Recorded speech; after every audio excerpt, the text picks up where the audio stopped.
대한민국 경제의 최고 화두, 바로 창조 경제죠. 많은 전문가들은 문화산업이야말로 창조 경제로 가는 길에 답이 될 수 있다고 말하고 있습니다.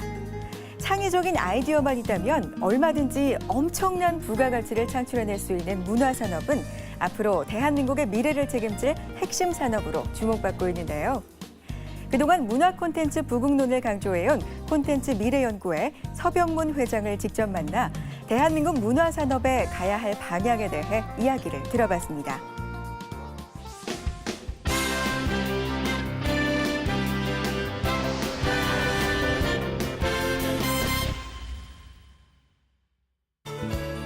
미래를 이끌어갈 새로운 성장 동력 문화산업. 세계가 문화산업 육성에 사활을 걸고 있습니다. 문화가 경쟁력이 되는 시대. 대한민국 문화산업의 발전을 위해 노력하고 있는 콘텐츠 미래연구회 서병문 회장을 제가 직접 만나는데요. 문화산업의 바람직한 내일에 대해 다양한 이야기를 들어봤습니다.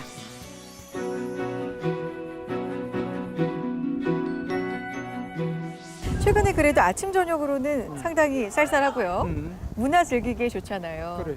최근에 영화 좀 보셨어요? 많이 보실 것 같은데. 저는 최근에 하자작 다 봤어요. 명랑, 네. 군도, 또 뭐 산으로 간 해적.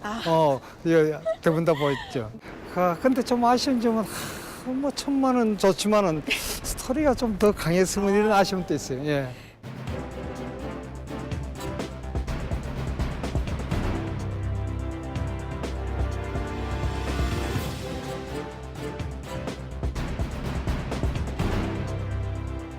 이사장님, 문화산업 상당히 좀 광범위해요. 범위가 어떻게 될까요? 만화, 애니메이션, 캐릭터, 음악, 공연, 영화, 드라마. 근데 이건 문화 근대 산업인데 거기에다 문화 산업은 우리가 지금 하고 있는 갤러리나 또는 예술이나 또는 우리가 뭐 출판이나 방송도 어떻게 보면 늙은이서 문화인데 그 중에서 문화 산업이라는 말을 좀 더 줄여서 문화 근대자 말을 썼지만 이게 상당히 광범위한 문화를 베이스로 한 산업으로 보시면 될 것 같습니다. 네.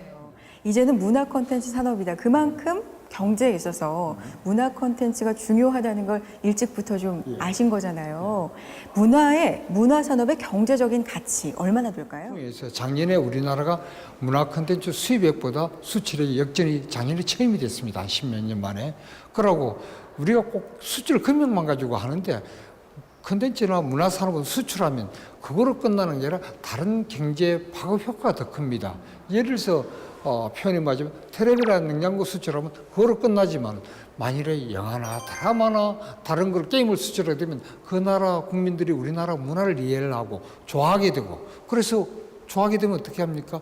우리나라 핸드폰이나 스마트폰도 사고 패션도 따라하고 또 뭐 TV에서도 보셨습니다만 한국의 맥주나 또는 치킨도 따라하고 문화를 따라하고 더 나아서 한국에 관광도 오게 된다.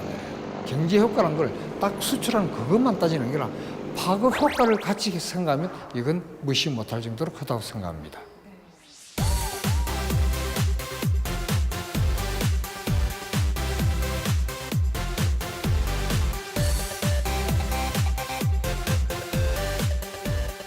이사장님, 최근에 정부가 표방하고 있는 경제가 창조 경제라는 거 알고 계시죠? 네, 창조 경제라는 거 창의력, 새로운 아이디어를 바탕으로 경제에 좀 활력을 불어넣겠다 이런 의도인데 가장 관련 있는 분야가 문화산업이 아닐까 싶어요. 저도 창조 경제라는 말을 저 나름대로 해석하면 우리 아이디어나 뛰어난 창의력을 가지고 플러스 우리나라가 발전한 IT와 결합해가 뭔가 새로운 산업을 만들어보자. 그리고 일자리도 창출하자. 그런데 그게 중요한 게 제조업도 될 수 있지만 그 새로운 산업이라는 건 대부분 다 서비스 산업일 겁니다. 그런데 거기 제일 적합한 서비스 산업이 뭐가 있는가? 지금 여기서 그걸 호텔을 하겠어요? 또는 장사를 그게 새로운 산업을 하겠어요? 그게 제일 적합한 게 문화산업 또는 우리가 흔히 이야기하는 콘텐츠 산업이 아닌가. 그게 왜냐면 대부분 다 창의력을 기반으로 하거든요. 그러니까 그런 산업을 어떻게 키우느냐에 따라서 창조 경제에 큰 영향을 주지 않을까 생각을 하는 겁니다. 문화 콘텐츠 수출이 상당히 많이 증가를 했지만 내수가 우리는 워낙에 작기 때문에 더 성장하기는 좀 무리가 있지 않을까 그런 얘기도 나오고 있습니다. 어떻게 생각하세요? 미국은 우리보다 영화 투자비를 훨씬 더 합니다.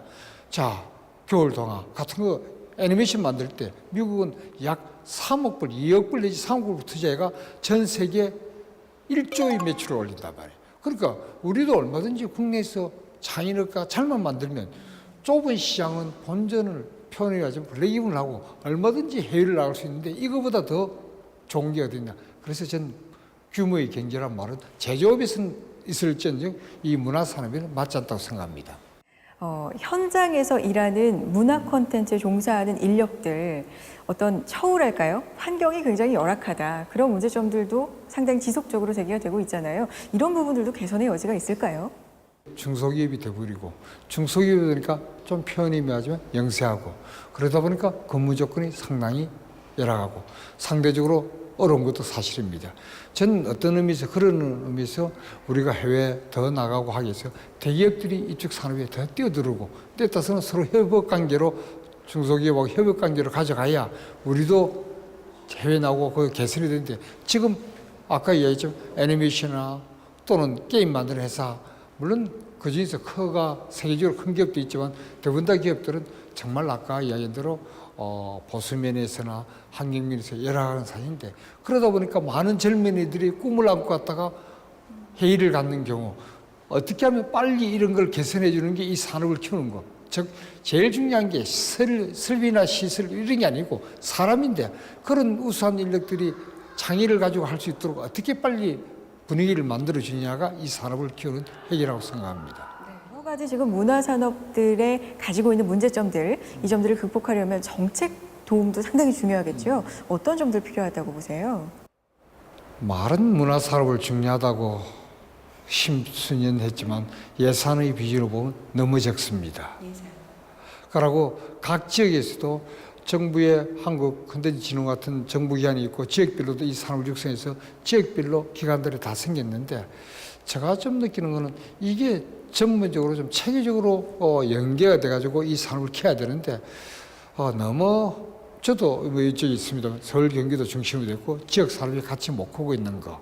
그리고 이 산업을 위해서 예산 자체가 너무 아직도 부족하다는 거. 정부가 중요하다만 말만 했지 실제 예산 배정할 때는 너무 턱없이 모자라니까 이게 해서 이 기업체들 만나보면 제일 어려운 게 뭡니까 하면 사람이란 말보다도 자금이라 그럽니다. 실제 중소기업은 이런 담보가 없이 자금을 받기, 지원받기 어려우니까 자금에 대해서 좀 더 신경 써주셨으면 좋겠습니다. 예산이요? 네, 예산입니다.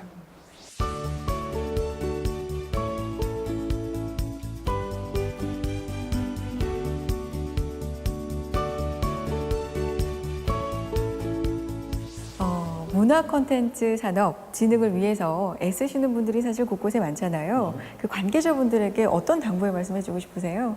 문화는 우리가 향유할 수 있는 가장 기본적인, 인간이 기본적이지만 그 즐김과 동시에 이걸 이제는 문화로 끝나는 게 아니라 산업으로 연결을 시켜가 앞으로 우리 차세대 미래 산업을 가져가 보자. 그런 인식도 우리뿐만 아니라 정치인이나 국민들도 같이 가져줬으면 하는 게 바람입니다. 이사장님께서는 오랫동안 지금 문화 쪽에 몸을 담고 계시는데요. 문화라는 말에 대한 애착도 좀 남다르실 것 같습니다. 이사장님에게 문화란 한마디로 어떻게 정의할 수 있을까요? 참 어려운 질문했는데 10여 년 전만 해도 문화산업이 산업으로 형성이 안 됐지만 최근에서 IT 기술과 우리가 잘 아는 스마트폰 이런 새로운 기술이 트렌드에서 문화산업은 어마어마하게 커졌습니다. 지금 우리나라가 하고 있는 창조경제의 가장 어떻게 보면 핵심이 되고 이끌어갈 산업 중에 하나가 문화산업이라고 생각합니다. 그러면서 문화산업은 앞으로 하기에 따라서 어마어마한 시장을 넓혀나갈 수 있는 산업이 문화산업이다. 한마디로 그렇게 생각해 볼 수 있겠습니다.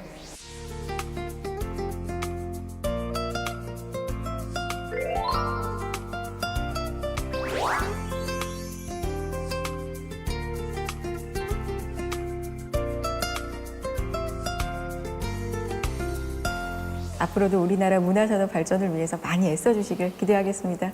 고맙습니다. 네, 오늘 말씀 고맙습니다. 네, 감사합니다.